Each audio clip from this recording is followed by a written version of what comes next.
Il y a des choses aujourd'hui qu'on ne peut pas dire. C'est-à-dire il y a des règles. On ne doit pas dire certaines choses des hommes, on ne doit pas dire certaines choses des femmes. Et tout ça est tabou. On ne doit pas.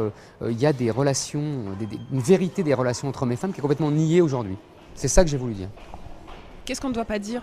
Qu'est-ce qu'on ne doit pas faire, par exemple? Bah, si vous voulez, si vous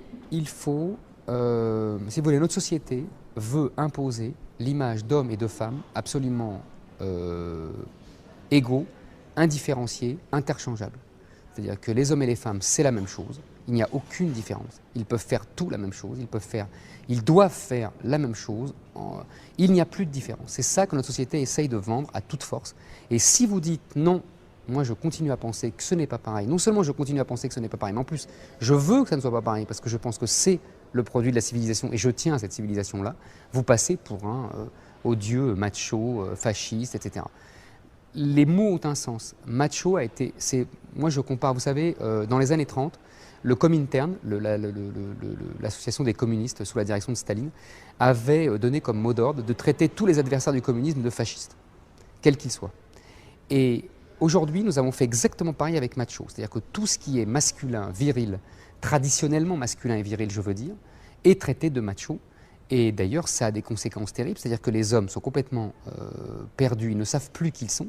Et du coup, les femmes, par réflexe, disent « Ah oui, moi, je ne veux pas d'un macho ». Mais en fait, elles ne savent même pas ce qu'est un macho, et elles ne savent même pas ce qu'elles veulent.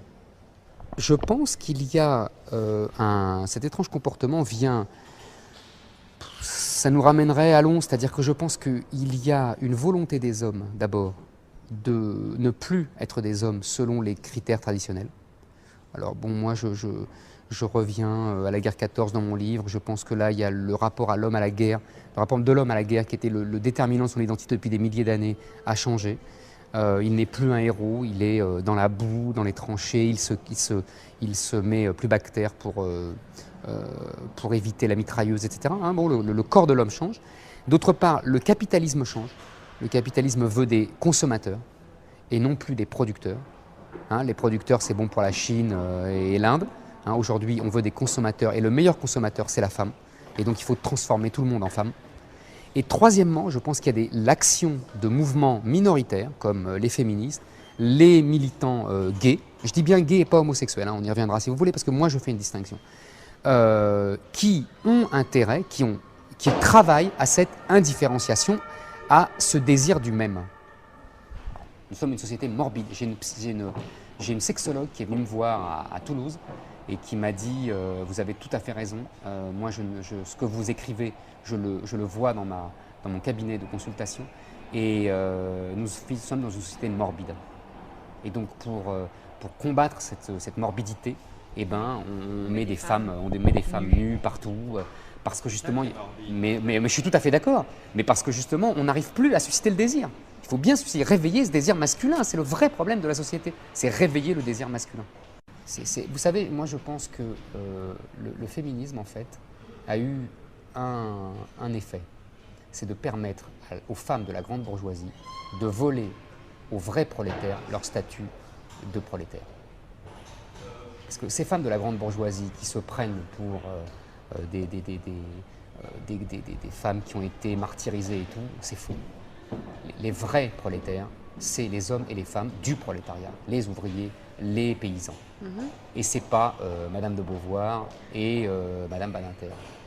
Hein, elles n'ont jamais souffert de la domination, jamais. Seulement, elles ont volé par un hold-up idéologique le statut de dominé aux vrais dominés. Alors, il faudrait savoir qu'est-ce que les aspirations réelles des femmes. Ça serait une bonne question. Vous savez, Freud disait déjà qu'est-ce qu'elles veulent. C'est une vieille histoire. Apprendre, travailler, être libre de s'épanouir et de développer leur cerveau. Alors, travailler, elles ont toujours travaillé. Dans l'histoire de l'humanité, elles ont toujours travaillé. Les femmes qui ne travaillent pas, c'est... Enfin, j'exclus le travail au champ. Et pourquoi vous excluez le travail au champ? Parce que je vous parle de développement intellectuel. Mais toute l'humanité travaille. Alors les hommes ne travaillaient pas alors avant. Ils étaient tous au champ. Non, mais je vous parle d'une certaine classe sociale qui détient entre guillemets l'intelligentsia, en fait. Voilà, c'est ça dont je vous parle. Mais vous la croyez, littérature, les et vous sciences. croyez, et vous croyez que les femmes en étaient exclues?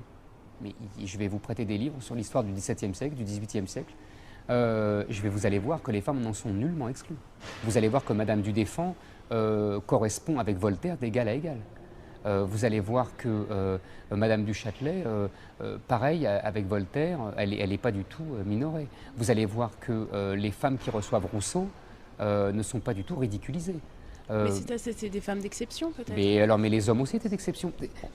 C'est ça qui m'énerve à chaque fois dans ce type de discussion. C'est qu'on croit que d'un côté, il y a les hommes, et les hommes, ils lisaient tous des livres. Ah ouais, le paysan dans le Quercy, c'est sûr qu'il avait une bibliothèque extraordinaire au XVIIe siècle. Mais il bouffait même pas des patates, il crevait de faim, il travaillait comme un chien. Mais vous croyez qu'il avait la belle vie, lui? Il faut arrêter avec ça. Les femmes ne sont pas plus, comment dire, elles n'ont pas plus souffert que les hommes. Au contraire, il faut arrêter.